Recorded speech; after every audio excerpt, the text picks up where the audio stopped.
आम इंसान के सपनों का घर, आवास इकाई को गलत पट्टा बनाकर प्लॉट बेच देते हैं।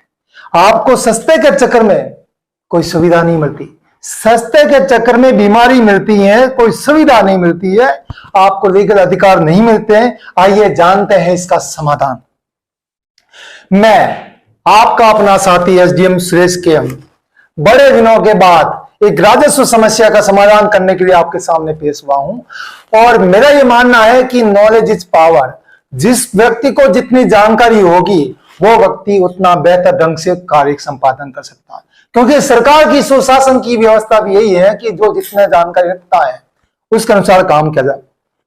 तो आपकी क्या समस्या है और क्या समाधान है और आपको क्या क्या समझदारी रखनी है, तो मैं शुरुआत करता हूं आपकी एक ऐसी समस्या जो आवासीय इकाई पर जो प्लॉटिंग होने के बाद जब आप बेचते हो या खरीदते हो तो आपको किन किन समस्याओं का समाधान करना पड़ता है और आप उसमें क्या समझदारी अपनानी पड़ती है। पहली चीज, मैं जो ये वीडियो बनाना चाह रहा हूं वो ग्रामीण क्षेत्र में जो कन्वर्जेंशन होता है, संपरिवर्तन होता है, उसकी बात रख रहा हूं। पहली बात, आवासीय इकाई और आवासीय कॉलोनी। ये आपने सुना होगा अपनी दहलीज में, अपने आसपास के लोगों के बीच में। तो आवासीय इकाई क्या है, आवासीय कॉलोनी क्या है, ये सारी जानकारी आपको इस वीडियो में मिलेगी। आपको पूरा वीडियो आपको देखना है और साथ ही दूसरे लोगों को भी ये वीडियो जरूर दिखाना है ताकि वो भी इस जानकारी से लाभान्वित हो सके, क्योंकि ये राजस्व विभाग की वो जानकारी है जिससे आप लोग जानकारी से विमुख है। तो मैं आपको जानकारी देना चाहता हूं ताकि आप समझदारी का परिचय देकर अपना काम कर सकें। अब आता है आवासीय इकाई क्या है। What is the residential unit.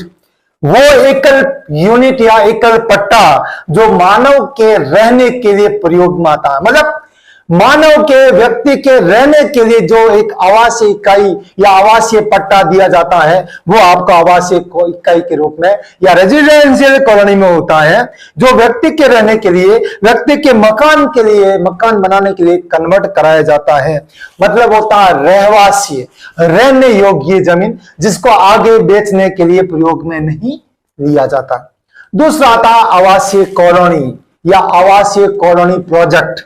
आवासीय भूखंड या आवासीय फ्लैट या आवासीय प्लॉट जो एक डेवलपर या विकासकर्ता डेवलप करता है, जिनको आगे क्रय विक्रय करने के लिए प्रयोग में लिया जाता है, वो होता है आवासीय कॉलोनी या आवासीय प्रोजेक्ट।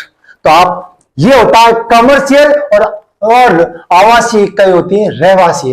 पहला मोटा मोटा अंतर आप समझ चुके होंगे। आवासीय इकाई होता है रहवासी और आवासीय कॉलोनी होती है कमर्शियल रूप से रहने योग्य जो आगे बेचान के लिए प्रयोग में, क्रय विक्रय के लिए प्रयोग में आता है। अब दूसरा अंतर मैं बता दूं कि आवासीय इकाई जो रेजिडेंशियल यूनिट होता है उसको कन्वर्ट करने की पावर ग्रामीण क्षेत्र में तहसीलदार साहब के पास होती है, जो 4000 वर्ग मीटर तक आवासीय यूनिट को कन्वर्ट करा सकता है। दूसरा होता है आवासीय कॉलोनी। आवासीय कॉलोनी को कन्वर्ट करने की पावर ग्रामीण क्षेत्र में उपखंड अधिकारी एवं माननीय जिलाधीश महोदय को दे रखी है। जो उपखंड अधिकारी 10,000 वर्ग मीटर तक और 10,000 से ऊपर हो तो माननीय जिला कलेक्टर महोदय के कार्यालय के द्वारा ये कॉलोनी कन्वर्ट की जाती है। तीसरा अंतर आता है कन्वर्ट चार्ज। संपरिवर्तन चार्ज की बात करें तो आवासीय इकाई में संपरिवर्तन चार्ज होता है प्रति वर्ग मीटर का 5 रुपया, डीएलसी का 5% या आपने रजिस्ट्री कराई है उसका 5%, जो मैक्सिमम होता है वो आपका कन्वर्ट चार्ज रेजिडेंशियल यूनिट का होता है। आइए बात करते हैं हम आपसे रेजिडेंशियल कॉलोनी के रूप में। तो रेजिडेंशियल कॉलोनी में होता प्रति वर्ग मीटर का चार्ज होता है 7.5 रुपए प्रति वर्ग मीटर, 7.5% डीएलसी की दर या 7.5% जो आपका रजिस्ट्री होती है उसका 7.5% जो मैक्सिमम होता है वो आपका चार्ज होता है। तीसरी जानकारी मैं आपको बताऊं कि रेजिडेंशियल यूनिट के रूप में जब आप कन्वर्ट कराते हैं तो एक बिल्डिंग प्लान आपको देना पड़ता है कि बिल्डिंग प्लान में मकान इस साइज का बनेगा, ये इतना गैप आगे होगा, ये वाटर रिसोर्स के लिए प्रयोग में आएगा। यह सुविधा इस रेजिडेंशियल यूनिट के रूप में हम प्रयोग करेंगे। दूसरा आता है कॉलोनी। इसमें एक लेआउट प्लान होता है। अंतर आप समझ चुके होंगे। रेजिडेंशियल कॉलोनी में होता है बिल्डिंग प्लान और रेजिडेंशियल कॉलोनी में होता है लेआउट प्लान। मतलब पूरा नक्शा होता है कॉलोनी का नक्शा कि भूखंड नंबर 1 2 3 4 5। और ये एकल पट्टे की तरह नहीं होता। इस सब का एक लेआउट प्लान होता है। Plot number 1, plot number 2, plot number 3, plot number 4, सब प्लॉटिंग का डिफरेंट आइडियाज वहां होता है। और इसमें 40% जो उस रेजिडेंशियल कॉलोनी का जो 40% होता है वो सड़कों के रूप में, पार्क के रूप में, पब्लिक यूटिलिटीज के लिए प्रयोग में आता है। बाकी बचता 60% भूमि वो आपके रहवासी या फिर कमर्शियल दुकानों के रूप में आप कर सकते हैं। तो आप अंतर समझ चुके होंगे कि रेजिडेंशियल कॉलोनी क्या होती है और रेजिडेंशियल यूनिट क्या होती है। अब आते हैं आपकी समस्या की तरफ और मैं समस्या को एक एग्जाम्पल के माध्यम से समझाना चाहता हूं। फॉर एग्जाम्पल मान ले आवासीय इकाई की मैं बात करूं। क्योंकि आप जानते हैं कि आवासीय इकाई तहसीलदार साहब के द्वारा कन्वर्ट की जाती है और आवासीय इकाई वर्तमान सर्कुलर के अनुसार 4000 वर्ग मीटर तक कन्वर्ट कराया जा सकता है। और लेकिन उसमें समस्या क्या होती है? 4000 वर्ग मीटर में कन्वर्ट आवासीय इकाई कर अवैध रूप से प्लॉटिंग कर उसका बेचान करते हैं। वही समस्या का सबसे बड़ा रूप है। मैं समस्या की तरफ जाने से पहले मैं आपको एक एग्जाम्पल देना चाहता हूं, उसके माध्यम से समझाना चाहता हूं। और एग्जाम्पल है कि 4000 वर्ग मीटर, फॉर एग्जाम्पल आपके पास 40 बाई 100 वर्ग मीटर का एक रेजिडेंशियल कॉलोनी का आपने कन्वर्ट कराया और रेजिडेंशियल कॉलोनी में आपने अवैध रूप से प्लॉटिंग कर ली और प्लॉट आपने बनाए 10 प्लॉट और 9 कुल 19 प्लॉट आपने बनाए। और जैसा कि आप देख सकते हो 19 प्लॉट आपके सामने दिखते हैं। बीच में 30 फीट की आपने रास्ता छोड़ा और आपने रास्ते के रूप में 30 फुट का छोड़ दिया। अगर 4000 वर्ग मीटर के रूप में मैं अगर रहवासी रूप में बात करूं तो 2850 वर्ग मीटर जो आपके प्लॉटों के रूप में प्रयोग होता है, जो लगभग मोटे तौर पर 70% उस भूमि का 70% होता है जो रहवासी प्रयोग में आता है। बाकी बचता है 1150 वर्ग मीटर जो सड़क और अन्य यूटिलिटी के लिए आप प्रयोग में छोड़ते हैं, जो लगभग 30% होता है। अब मैं एग्जाम्पल की तरफ आता हूं। मान लीजिए आप 19 प्लॉट को एक प्लॉट आपने 1 लाख रुपए में बेचा। जो डेवलप कर रहे हैं आवासीय इकाई में प्लॉटिंग करके बेच रहे हैं उनको मैं कहना चाहता हूं, अगर एक प्लॉट आपने 1 लाख रुपए में बेचा तो आपको 19 प्लॉट की रेट कितनी मिलेगी? आपको 19 लाख रुपए। आपने आवासीय इकाई कार्ड बनाई, इकाई में कन्वर्ट कराया, अवैध रूप से प्लॉटिंग करी और ये प्लॉट आपने 1 लाख रुपए में बेचा, क्योंकि आपकी बीएलसी रेट कम होगी, मार्केट रेट कम होगी। क्यों? क्योंकि आपकी आवासीय इकाई में अवैध रूप से प्लॉटिंग हो रखी। तो आपने क्या कमाया? 19 प्लॉट बेचकर 19 लाख रुपए कमाए।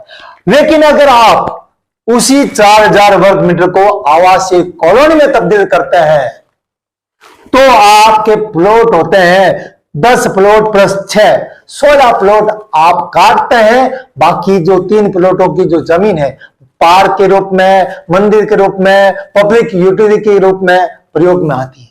अगर मैं उसकी कैलकुलेशन करूं, जो 16 प्लॉट की कैलकुलेशन करूं तो 2400 वर्ग मीटर जमीन आती है आपके प्लॉटों के रूप में और बाकी बस ये 1600 वर्ग मीटर की जमीन आती है आपकी पब्लिक यूटिलिटी, सड़क इत्यादि रूप में। 60 बाई 40 का रेशियो आपका कंप्लीट होता है। अगर इसमें मैं बात करूं जो आपके आप कॉलोनी कट चुकी है, आपकी लीगल टाइटल आपके पास है, लीगल लेआउट प्लान आपके पास है, तो आपकी बीएलसी रेट क्या होगी?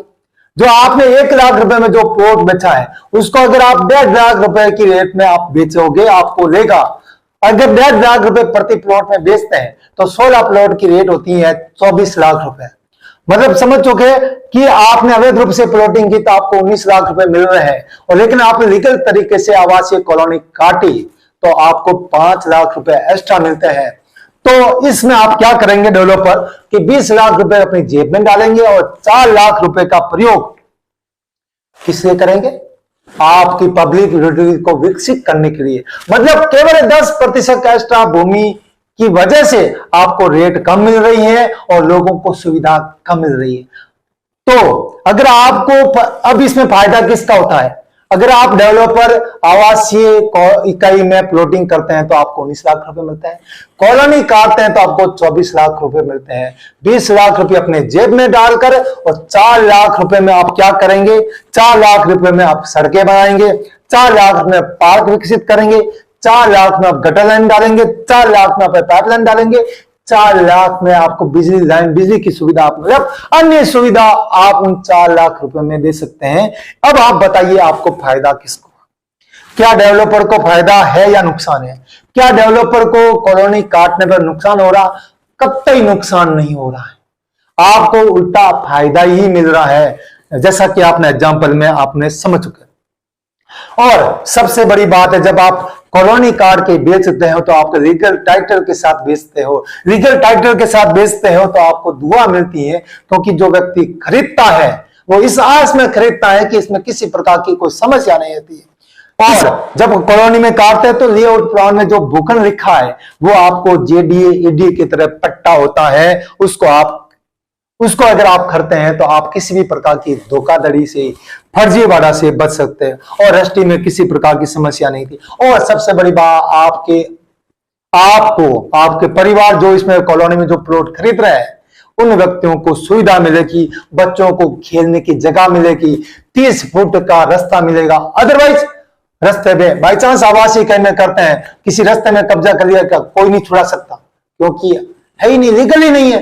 फिर आप सिविल कोर्ट में आप मामला, फौजदारी का मामला बनता है, कोर्ट कचहरी में आपको जाना पड़ता है। तो मेरा निवेदन है कि डेवलपर से निवेदन है, 10% एक्स्ट्रा भूमि के चक्कर में सस्ते दाम में मत बेचिए, आप उस चीजों को कॉलोनी में काट कर बेचिए। मैं दावे के साथ कह सकता हूं कि आपको ज्यादा फायदा मिलेगा और आपको ज्यादा रेट मिलेगी और सबसे बड़ी बात, आपके प्रति लोगों का विश्वास मिलेगा। अब करना क्या है? पहली बात, डेवलपर क्या करेगा? जो कॉलोनी काटेगा वो क्या करेगा? डेवलपर हमेशा कोई भी आवासीय इकाई के रूप में कन्वर्ट ना कराएं, आवासीय कॉलोनी के रूप में कन्वर्ट कराएं और साथ में उन व्यक्ति जो कॉलोनी में जो प्लॉट खरीद रहे हैं उनको सुविधा प्रदान करें, बिजली की, पानी की, गटर लाइन की, सड़कों की सुविधा प्रदान करें। और सबसे बड़ी बात है, टाइटल क्लियर रखें, क्योंकि जमाबंदी में आपका लिखा दर्ज होता है आवासीय कॉलोनी परियोजनार्थ, केवल आवासीय परियोजनार्थ नहीं, आवासीय कॉलोनी परियोजनार्थ। अगर आप आवासीय इकाई के कॉलोनी के रूप में बेचते हैं तो ये एक प्रकार की धोखाधड़ी है। तो डेवलपर के खिलाफ कोई भी व्यक्ति कभी भी कानूनी कार्रवाई कर सकता है। इसलिए मेरा निवेदन है डेवलपर से कि आवासीय कॉलोनी काट के ही बेचें। आवासीय इकाई काट कर बेचते हैं तो लोगों को आप गलत मंशा में लेते हैं, लोगों को धोखे में रख के प्लॉट बेचते हैं, जिसकी जिम्मेदारी आपकी होती है। अब कॉलोनी में आपको फायदा है, आपका विश्वास बढ़ता है और आपको मार्केट रेट पे भी ज्यादा मिलती है।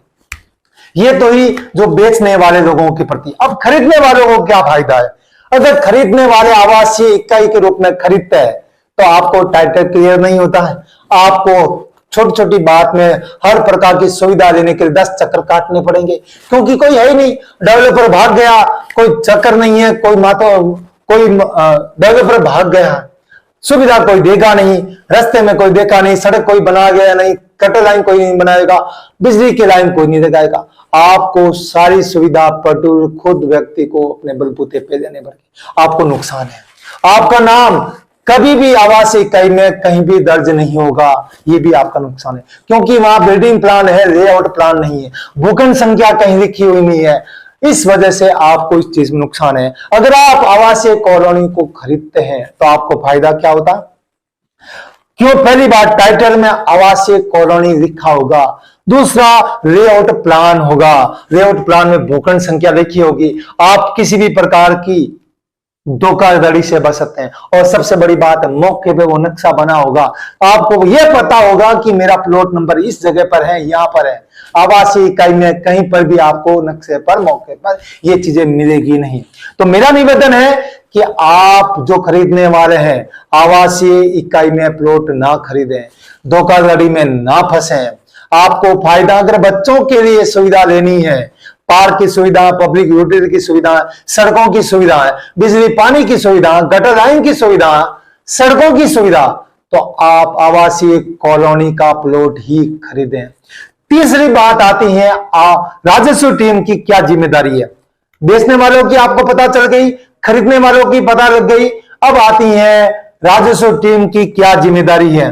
पहली जिम्मेदारी होती है तहसीलदार साहब की, वो वेरीफाई कर रहे हैं कि जहां जहां आवासीय कॉलोनी कट्टी, जहां जहां आवासीय इकाई कट्टी है वहां पर देखें, परखें। अगर वहां प्लॉटिंग होती है, नियमानुसार 10C का फॉर्म भराकर उनको आवासीय कॉलोनी में तब्दील कराएं।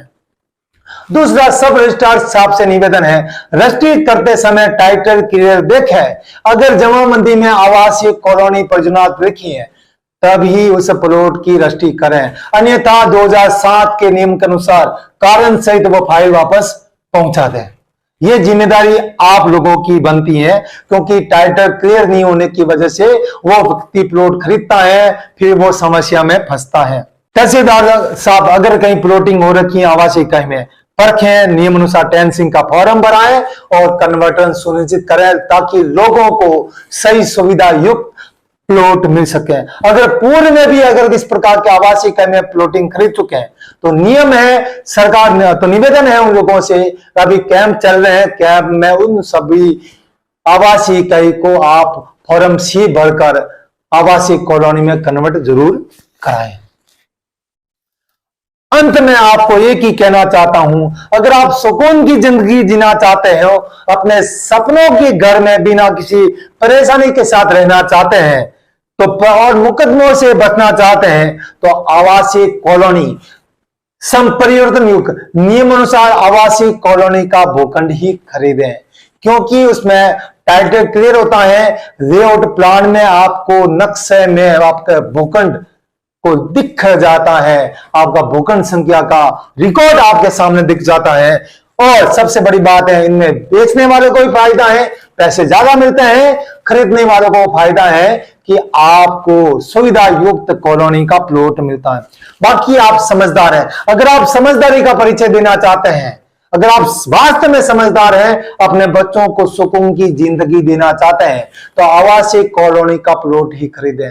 बच्चे हैं, आवासीय इकाई में प्लॉटिंग को खरीदने से पहले बचें। आप जमाबंदी को देखें, टाइटल क्लियर हो देखें, लेआउट प्लान देखें, उसके बाद ही उसको प्लॉट को खरीदें ताकि आप और आपके आने वाली पीढ़ी विभिन्न प्रकार की समस्या से बचा जा सके। अगर आप समझदार हैं, इन नियमों को फॉलो करें, राजस्व टीम आपके साथ है। और सबसे बड़ी बात है, नॉलेज इज पावर। इस नॉलेज का यूज कीजिए और अपने भविष्य के सपनों को बनाकर सुकून भरी जिंदगी जीजिए। मैं आपका अपना साथी SDM सुरेश के। अगर वीडियो आपको पसंद आता है, लगता है कि ये सही वास्तव में राजस्व नियमों की वास्तविक रूप से जानकारी है, तो आगे लोगों को जरूर जागरूक करें ताकि आने वाली समस्या से आप बचा जा सके। सादर जय हिंद, जय राजस्थान।